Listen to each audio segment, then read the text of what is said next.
It is a basic right for all. Yes, the one right that offers an opportunity out of poverty. International treaties recognize free compulsory basic education as a human right. But Ghana's lopsided approach to education has seen the urban privileged more advantaged and the rural and deprived poor, the poorer. 11, 12.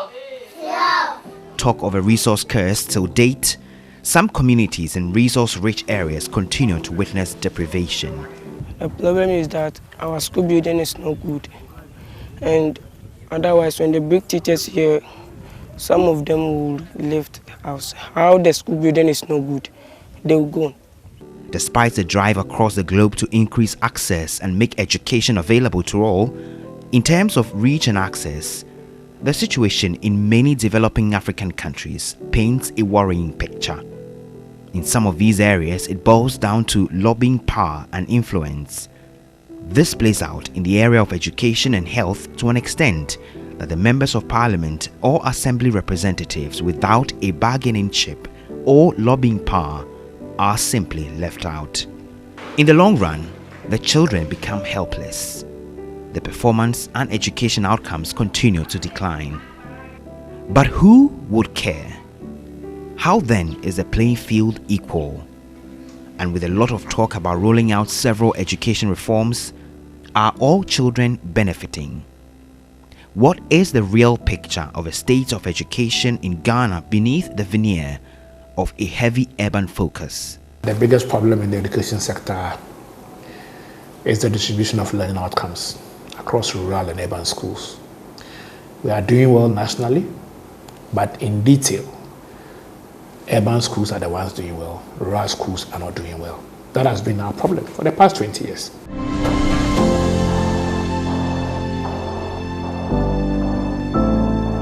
My name is Komla Adom, and in this piece I am out on the road with my team to find out the extent of a problem, the deprivation that exists, the neglect and the struggles of people to access a right as basic as education.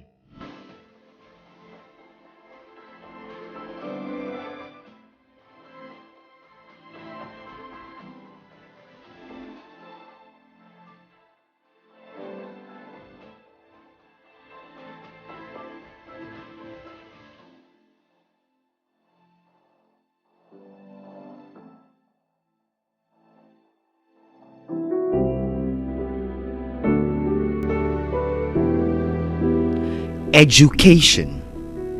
I've always imagined it to be pretty straightforward. So you begin from what we call the crèche, to kindergarten, to primary, upper primary, and then to junior high school, right? Fast forward, you transition to senior high school, and then to the university, and boom, you have a job. Mind you, this is a format that replaced the O and A level and middle form systems of yesteryears, at least as I have been told. Over the period, however, the reality has taught us it is not as easy on the eye as it would appear. Because if you look at the yawning inequality gap that exists between urban, peri-urban schools and the deprived ones, one would wonder if there is a fair playing field.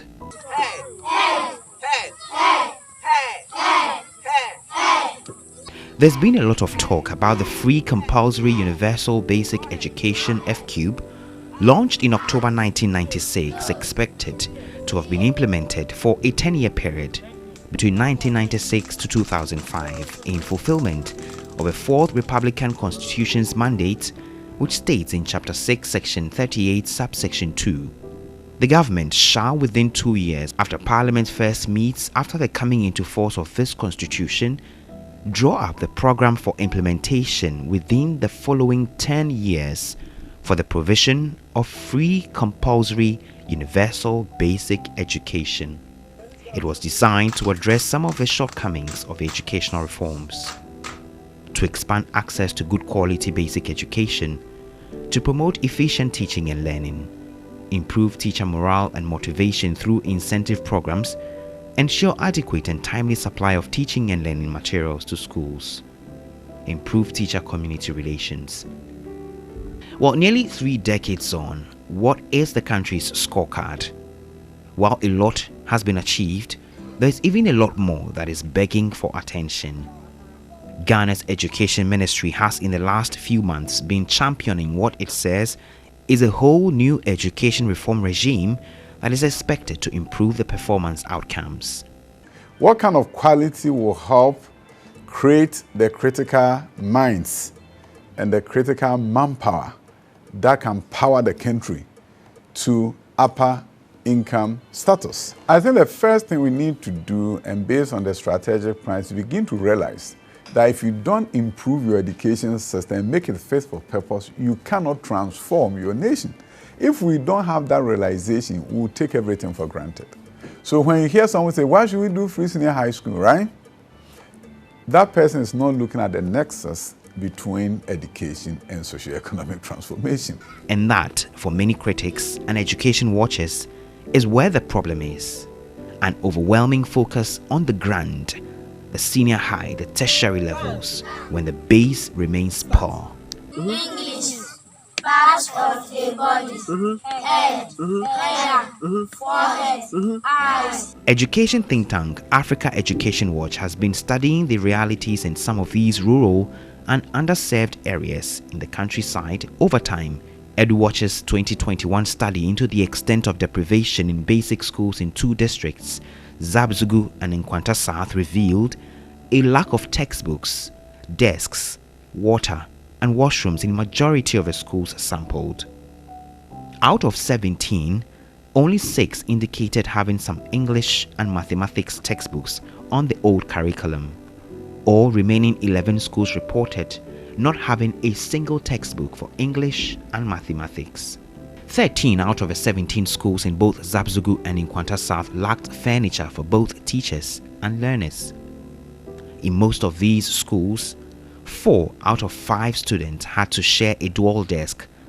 Some sat on benches, stools, stones, and on the floors to study. Of the 17 schools visited in both districts, 13 had no standard school structure. Academic work happened under sheds, pavilions, dilapidated mud buildings, and under trees. That is not a story peculiar to Zabzugu and Nkwanta alone. Let me take you to the Kwewu Afram Plains North District of the Eastern Region, for example. You'll be lucky to make it to the island communities beyond the Afram River in the district via a dangerous boat commute for close to an hour after enduring nearly 6 hours of a journey via road. And once you get to Togoma, one of the island communities, it is all so glaring. The District Assembly School, established in 1984, is where the pupils expect to be educated until they are ready to transition to the junior high school level. The head teacher, Asilevite Nate, who has been in charge of this school since 2004, is helpless. It collapsed during the holidays. We are fortunate that it wasn't during the school time that it collapsed. It collapsed during the holidays, close to reopening. As a result of this, the children refused to come to school.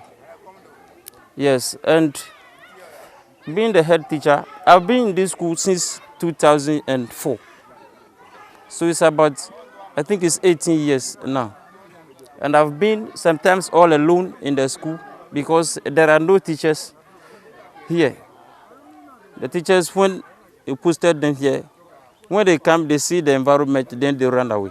You can't bring somebody from Accra who was born and bred in Accra. Then you push him to come and stay in this village. It's very difficult. He laments the absence of basic teaching and learning materials for the pupils more than 2 years since the curriculum for basic schools was changed. The teaching and learning materials, we don't have them. Even with the teachers, before you teach, you have to go and stand at a vantage point and surf the internet before you can come and teach. There are no textbooks, nothing. Especially this reform, we don't have the materials. They have just changed the name that they have reformed education. We have practically seen nothing. So it's posting, a danger to us. Furniture too is a problem. We don't have them. And you can see the school building too, I told you, is since 1984. It has been this. The pupils themselves fear their dreams of becoming people of substance are fast waning. My school building is not strong.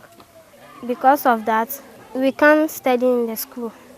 And we want more teachers. Our school building is not good.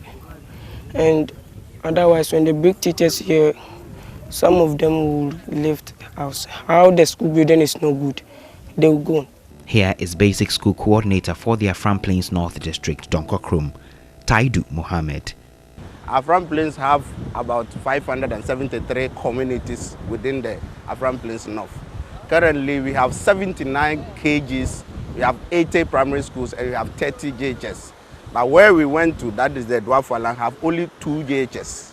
Then they have 22 KG and primary schools within the area. Some of the places, they have used the fences or they have cut some small sticks to cover the place with a thatch, and the people are staying there. And so that is the problem Afram Plains North is having now. Currently, we are, my department is working with the DC and the MP to see if they can also extend their tentacles to those areas. And I can say that the MP has responded positively. Currently, he has 17 pavilions that is ongoing within the islands. And he have 1 3-classroom block going on in one of the communities called Agalakope. In Sinapukopo, another island village, which is 45 minutes to an hour's journey on the Afram River by canoe, class is almost over. Their upper primary class teacher runs for the Siedu despite having lived here for 5 years, still cannot interpret and explain basic concepts to them using their predominantly spoken language. So I find it difficult to teach them in terms of what? How to explain things to them for them to get the understanding. So if we will get teachers who are able to speak the language for them so that they can be able to explain it for the children to understand it better, we will be very happy here. That's just one of the issues. We have some teachers bungalow here. If you go, the bat has come and gather things, surrounding things, so it's very difficult for teachers to stay there. As for me, I always sleep outside. I have 2 benches there, so I bring it outside and I sleep. That is one of the problems we are facing here. The teacher deficit in the district remains a headache for local authorities. Assistant Director in charge of monitoring and supervision at the District Education Office, Moses Tangme, wants something to change. Call Afram Plains, we have a deficit of 519 to fill the vacancies in various schools. You go to the islands, a school from class 1 to class 6, 1 teacher handling. Now, we were hoping that the newly trained teachers who have been posted will get a lot. For now, it has been alleged that over 50-something teachers who have been posted to Afram Plains North to fill the various vacancies, some of them have gone in to change their postings. Member of Parliament for the Kwu Afram Plains North area, Betty Crosby Mensah, speaks about the interim interventions that could deal with the teacher deficit problem. With regards to the teacher deficit, indeed, when I filed the question, the minister in his response said he gave us an opportunity to probably submit names of residents or people who have completed the various colleges of education who reside within the Afram Plains to see how best we can actually employ them onto the Ghana Education Service System. 174 teachers, teacher graduates, if I have to put it, and are waiting for their recruitment into the Ghana Education Service. In terms of infrastructure, and so in most of these communities, I have supported them with roofing sheets. I've supported them with cement, bags of cement. I've supported them with some financial aid so that with the help of the community, we are able to put up pavilions. As I speak to you today, we have managed to put up about 17 pavilions and we are still counting. The Education Service is posting newly trained teachers to the various areas where teacher vacancies have been declared nationwide. This process has been widely known to be influenced by unseen hands. There is evidence to show the popularity of a process facilitated by middlemen to change postings for the trainees at a fee. It ranges between 2,000 to 5,000 cedis. Those that are perpetuating this are at the national level, because at the end of the day, the middlemen that we go to, they are not those who are actually in charge of it. They are also intermediary between the actual, people that are involved in it, and then we, the trained teachers. Sometimes we get their contact from WhatsApp groups, Telegram groups, and all of that. Now, at the time, these individuals are anonymous. We just believe that things will work out. Before they would begin the process for you, you would have to pay the full amount of money. Having a GPA above 3.6, you post me to such school whereby I can't have access to internet. There's no water and even light. And the best thing I can do is to go and live in a nearby town. Roughly, I'll be spending 150 cities a week. So a friend contacted me and was like, reposting is ongoing. Initially, I didn't believe. So he told me about a lot of my friends who we have done reposting for. So yes, a lot of people have done reposting. It has been successful. Some did reposting, it wasn't successful. They end up losing their money. It's unfortunate some were scammed, because when the postings were released in the first weeks, majority of people were scammed. But after the first weeks, we were able to at least identify the ships from the groups, and then reposting started going on well. I particularly was sent to Kwewu South. The school there's no electricity. Means of transport is a problem. Before you go to school and return, you are supposed to spend almost 10 cedi a day, because you have to live in a town and move to the school. With one or two reasons, I decided to do special posting, and I paid 3,000 to someone to do special posting for me, but the person couldn't do it. We're in a dilemma, seriously. Deputy Director, Ghana Education Service, Anthony Boateng, says such exercises are not sanctioned by the service. At the end of each academic year, we ask each school to declare their vacancies to their district offices. The district offices will collate this and submit them to the regional offices, and the regional offices will collate and send them to the headquarters. So at least we have a fair idea of where the vacancies are. Typical human institution, and you finish and the request for reposting. The issue is, to what extent do you allow that? But there will definitely, because we are dealing with human beings, there is room for reposting, depending on the circumstances of that request. It is either considered or rejected. There are no payments for this process? Never. Nobody pays a peso. If anybody comes to you and tells you that, give me money, I can get reposting for you, tell the person it is not true. And if you pay money to any person, I'm telling you, you have been swindled.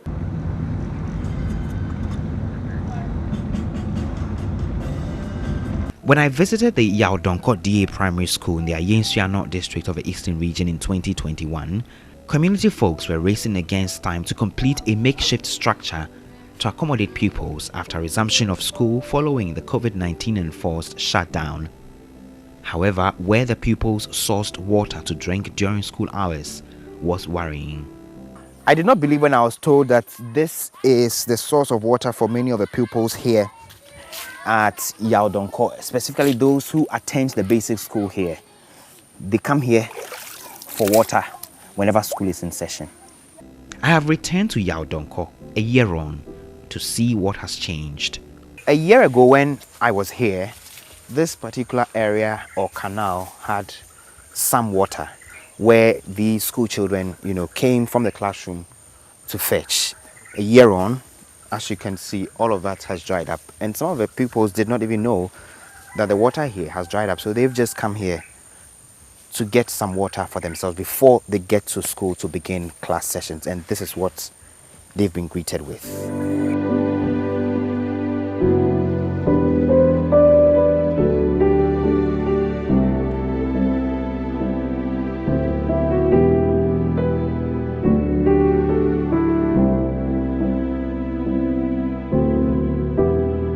The pavilion built by the residents is helping in some way to deal with the infrastructure problem temporarily.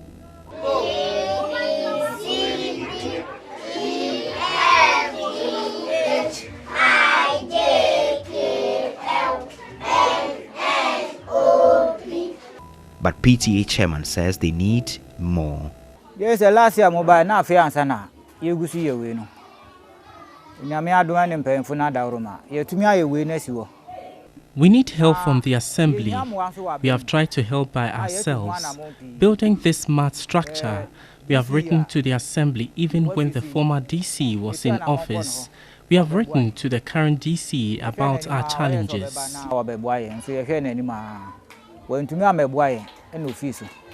Ni oba afufuri nso ono so ye de ehia asem akoto nanim ono so se wati odi bibia egu nkrata so enti ye hwe wanim se unyame ya adoma wobeba na won abeye emwa.